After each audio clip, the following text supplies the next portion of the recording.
Entries had been sifted down to a shortlist of 16 companies, all of which were invited to attend an interview at Financial Mail's offices in Kensington.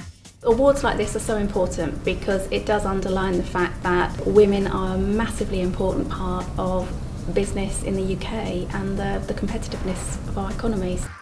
If we in the UK and London are going to stay relevant, we're going to have to accept our clients are changing.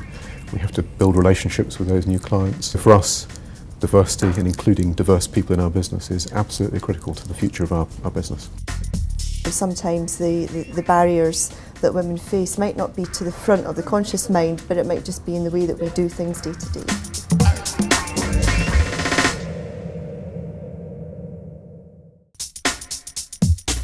What marks your company out as being exceptional in terms of creating a pipeline for talented women? I think we were doing it before we were being asked to by our clients. It's something that we believed in for a long, long while.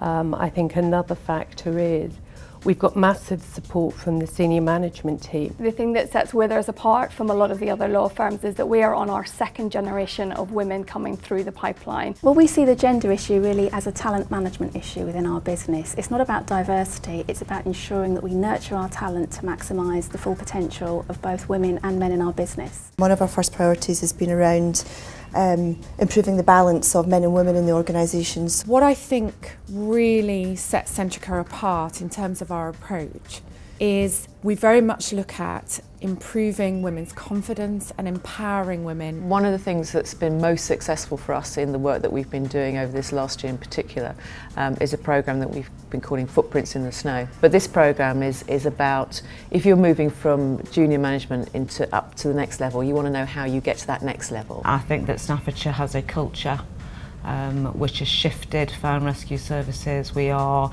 amongst the highest in our profile of operational women in the British Fire Service and in the world.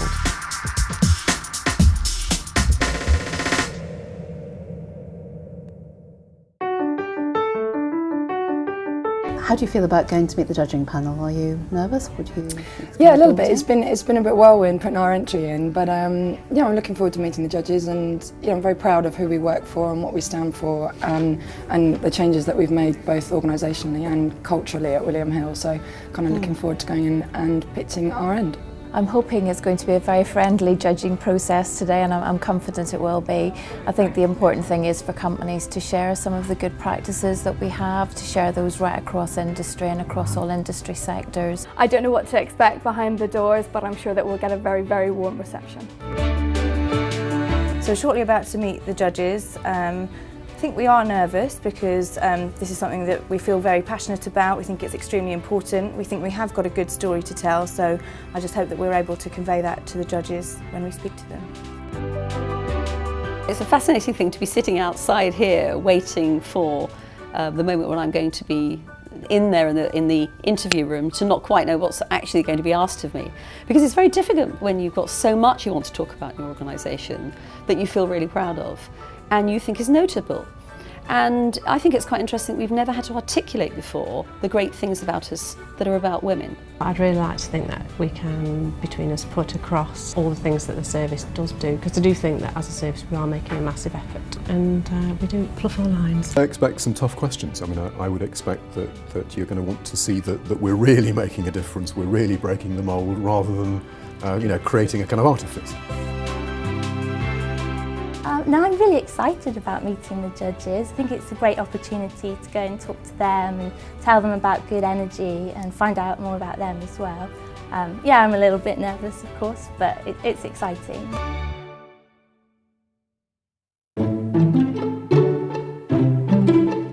Our judges were making a qualitative assessment of the pipelines which companies are putting in place to ensure they have sufficient executive women to fill the boardrooms of tomorrow. Ines Witchett of Connexa, one of our judges who's a specialist in this type of assessment for companies, provided us with a starting template which helped focus the expert views of the rest of the judging panel. We've had the benefit of having good written submissions. So we've all had the opportunity of going through those individually and, as it were, privately. The process then of actually meeting those that made the submission and asking them to add some colour and to present their case and highlight the areas of what they believe to be the key important areas has helped then give that additional focus. And we're just about to get together now and pool our rankings to see if we've got, a collective view.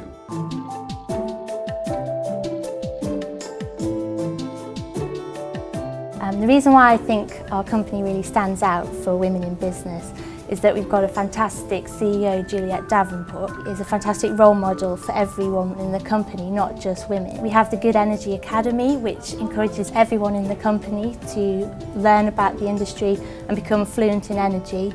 Everybody is given the opportunity, no matter what your experience or your age or any other factors, they're encouraged to really progress.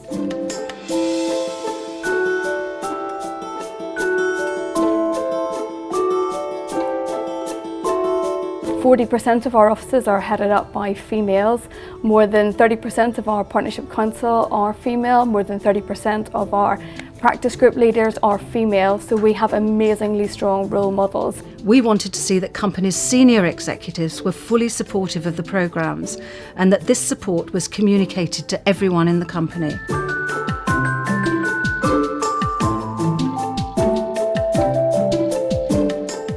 We've been making some really conscious efforts over the last 3 years, not only to focus on improving board diversity in line with the Lord Davis recommendations, but also to think about our internal pipelines and really thinking about making the most of the potential and the talent of our female employees right up through the organisation.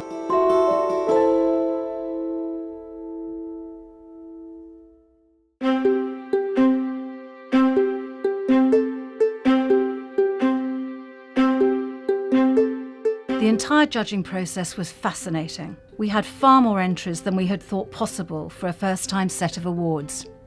But mainly because we were trying to look beyond the usual measures, which simply involve counting the number of women in the boardroom. How did it go?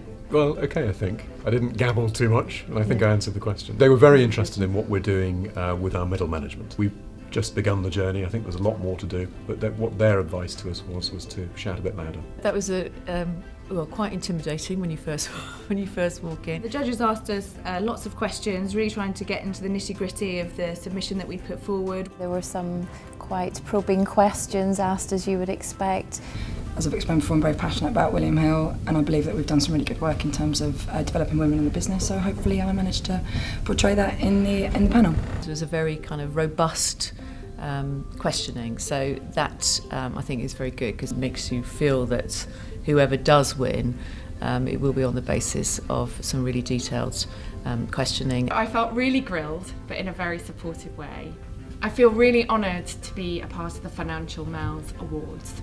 I think awards like this are really important in highlighting issues around gender diversity and particularly making a strong business case for improving levels of senior women in organisations. Anything else you'd like to add? No, I'm just relieved that's done.